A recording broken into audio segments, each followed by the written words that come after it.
Emma had always believed that confidence wasn't something you put on like makeup. It wasn't something you borrowed or faked or wrapped yourself in for one special night. Confidence, she thought, was something you built slowly, out of small victories and stubborn persistence. But on the night of the blind date, as she stood in front of her mirror fastening the delicate chain around her neck, she realized that confidence, real confidence, sometimes shook, trembled, and wavered, even when you didn't want it to. She touched the fabric of her blue dress, smoothing it down over her hips. It was soft, comfortable, and chosen after trying on 6 different outfits. She had twirled in front of the mirror, checked the lighting, stepped back, stepped forward, and repeated the ritual until she convinced herself that this dress made her look calm and composed. She dabbed a final bit of lip color, brushed loose strands of hair behind her ear, and stared at her reflection as if she were pleading with it to cooperate for just one evening. "It's just dinner," she whispered to herself. "Just one meal. Just a conversation." But that didn't stop her heart from pounding with the familiar mixture of nervousness and anticipation that came every time she dared to open herself to possibility again. Her friend Hannah had set up the blind date. "He's nice," Hannah had insisted. "He works in marketing, loves hiking, owns a dog, and he's been single for like a year now. I think you two might really click." Emma had smiled politely at that. She didn't expect much. She rarely did. But she didn't want to reject the idea outright. Not when she had been feeling a quiet loneliness crawl around her lately, especially on weekends when her apartment felt too quiet and her evenings stretched too long. So she'd said yes. She'd agreed to dinner at a casual Italian restaurant, the kind with warm lights, red brick walls, and the smell of garlic butter drifting through the air. She arrived 10 minutes early, because being late was one thing she could never bring herself to do. Being early made her feel prepared, grounded, as if she had control over the tiny pieces of her life even when the big ones felt uncertain. She chose a corner table by the window, a spot where she could see the entrance without turning her head. She placed her purse beside her, folded her napkin, unfolded it, then folded it again. Every few seconds she checked her phone, not because she expected a message, but because the screen's faint glow felt like companionship. People came in and out of the restaurant as she waited. Couples laughed, families shuffled in with restless kids, and waiters passed by carrying plates that steamed and sizzled. She tried to appear calm, maybe even a little disinterested, but inside, she couldn't help the tiny sparks of anxiety that lit up each time the door opened. After exactly 12 minutes, Tyler walked in. She knew it was him. Not just because he matched the vague description Hannah had given her, but because of the way he scanned the room with a half-bored, half-irritated expression, as if the world already disappointed him and he hadn't even sat down yet. He approached the table with his phone still in his hand. "Emma," he said without looking up. "Yes," she said, offering a small smile she hoped seemed welcoming. He slid into the seat across from her and set his phone on the table without turning it face down. That, she noticed immediately. "Traffic," he muttered, though the restaurant was 2 blocks from where he worked. "Oh, no problem," she replied softly. "I wasn't waiting long." He nodded absently and scrolled through something on his phone. Not even a hello, not a glance, not a second of interest. Emma inhaled slowly, reminding herself to be patient. Maybe he was nervous. Maybe he had a bad day. Maybe he wasn't good at first impressions. A waiter approached to take the drink order. Tyler didn't look up until the waiter cleared his throat. "Oh, water," Tyler said, then returned to his screen. "And for you?" the waiter asked Emma. "A sparkling water, please," she replied.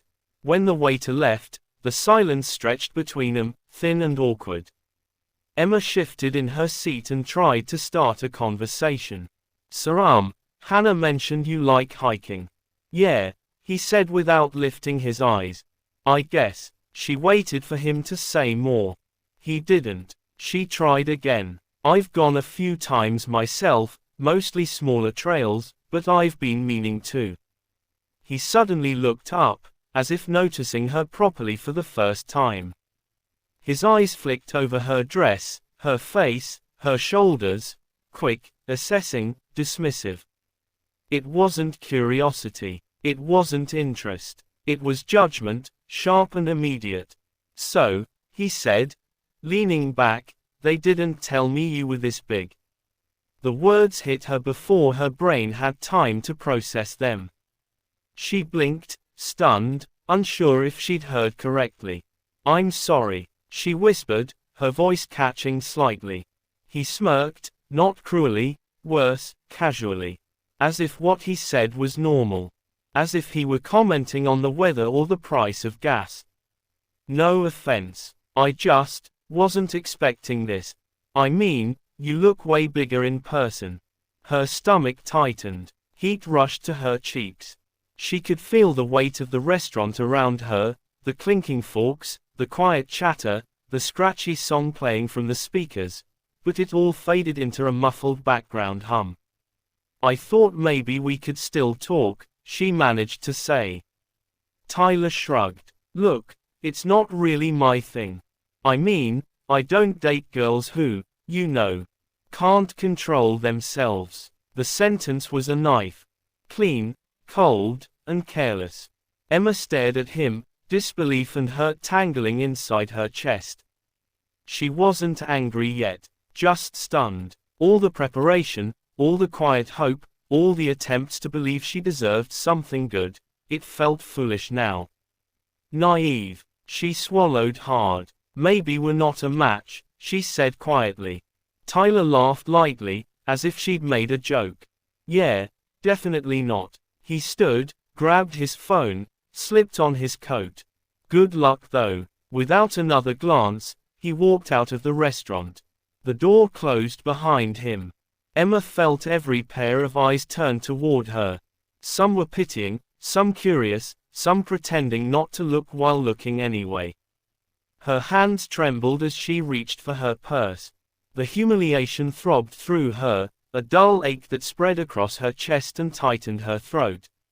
She took a deep breath, forcing it to steady. She didn't want to cry.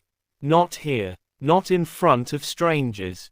She looked down at the table, blinking fast, trying to collect herself before she stood.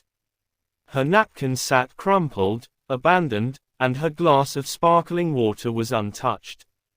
She wondered briefly if she should stay for a moment, pretend she wasn't bothered. But the truth pressed against her ribs like a bruised memory. She was bothered. Deeply. And still, she wasn't angry. Not yet. The hurt came first. At the table just a few feet away, someone else had seen everything. A man with warm eyes and tired shoulders, wearing a soft gray sweater, sat with a little girl who couldn't have been more than 7 or 8. He had watched the scene unfold, his jaw tightening at every word. His expression shifted from disbelief to disapproval to something softer, concern. The little girl had noticed too. She paused in her coloring, glancing between her father and Emma, sensing something wrong even if she didn't understand the full weight of it. She tugged at her father's sleeve and whispered something, her small voice filled with curiosity and worry. He leaned down to listen, then nodded slightly, his eyes softening. Emma wiped the corner of her eye quickly, hoping nobody saw. She tried to inhale, but the air felt thick and heavy. She reached for her purse again. That was the moment she heard footsteps approaching. She stiffened slightly, not ready to face any waiter, manager, or stranger. But when she looked up, it wasn't any of those. It was the single dad from the next table. And he wasn't alone. His daughter held his hand, her eyes bright but gentle, as if she knew exactly what she was walking toward. even if she didn't know why it mattered so much. And just before he spoke, Emma felt something unexpected, a flicker of warmth. A flicker of hope. A flicker of something that told her the night wasn't over yet, even if it felt like it had shattered minutes earlier. He stopped beside her table, hesitated for a heartbeat, and opened his mouth. And in that moment, without him even saying a word yet, Emma knew her night was about to change. Emma wasn't sure whether to look up or keep staring at her hands when the man and his daughter approached. Her pulse quickened in confusion, not fear, but the fragile uncertainty that came after humiliation. She wasn't ready for more attention, not after what had just happened. She didn't want pity, didn't want sympathetic looks, didn't want anyone reminding her of the sting still burning in her chest. But something about the man's presence made her lift her eyes, slowly, cautiously, as if unsure what she might find. He stood close enough to her table that she could see the faint stubble on his jaw and the softness in his gaze. His daughter, small with dark curls bouncing around her cheeks, held his hand tightly but peeked at Emma with the shy confidence only children possessed, bold curiosity wrapped in innocence. "Excuse me," the man said gently, his voice low enough not to draw attention but warm enough to draw her breath back into her lungs. "My daughter wanted to tell you something." Emma blinked, caught off guard. She turned her gaze toward the girl, who stepped half behind her father before stepping forward again with a tiny, uncertain smile. "You look like a princess," the girl said softly, as if sharing a secret and hoping it wouldn't break. Her voice was delicate, sweet, unfiltered by the world's harshness. Her eyes, big, bright, earnest, held no judgment, no cruelty, no hesitance. Only pure sincerity. Emma felt her throat tighten, the words trembling inside her chest, blocked by the sudden surge of emotion. She hadn't cried when Tyler insulted her. She hadn't cried when he walked away, laughing. She hadn't cried when the restaurant's quiet stares weighed her down like stones. But hearing those 5 simple words from a child, kind words, undeserved words, healing words, something inside her cracked open. "Thank you," she whispered, but the sound came out thin, breaking around the edges. The little girl nodded proudly, as if she'd just said the most important thing in the world. And to Emma, in that moment, it was. Her tears finally came. Not loud or dramatic, just soft, trembling lines down her cheeks, impossible to hold back any longer. She lifted a hand to wipe them away quickly, embarrassed despite knowing the girl hadn't meant to expose her vulnerability. She worried the father might misunderstand, might think she was overwhelmed in the wrong way. But instead of backing away or apologizing unnecessarily, the man gently guided his daughter to the chair beside him and leaned slightly closer to Emma, not invading her space but offering a presence she hadn't realized she desperately needed. "I'm sorry," he said quietly, not for himself, but for what she had endured. "I saw what happened." Emma stiffened slightly. She had hoped he hadn't. She didn't want anyone witnessing the worst parts of her evening, didn't want someone to replay her humiliation aloud, even with good intentions. She kept her eyes lowered for a second, grounding herself. "You shouldn't be," she murmured, trying to regain composure.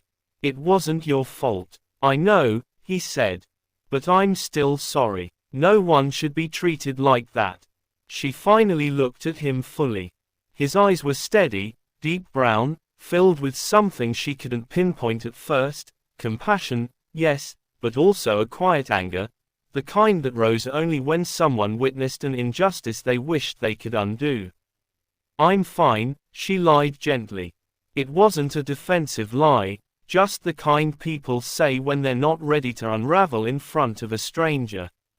"You handled it better than anyone had a right to expect," he said.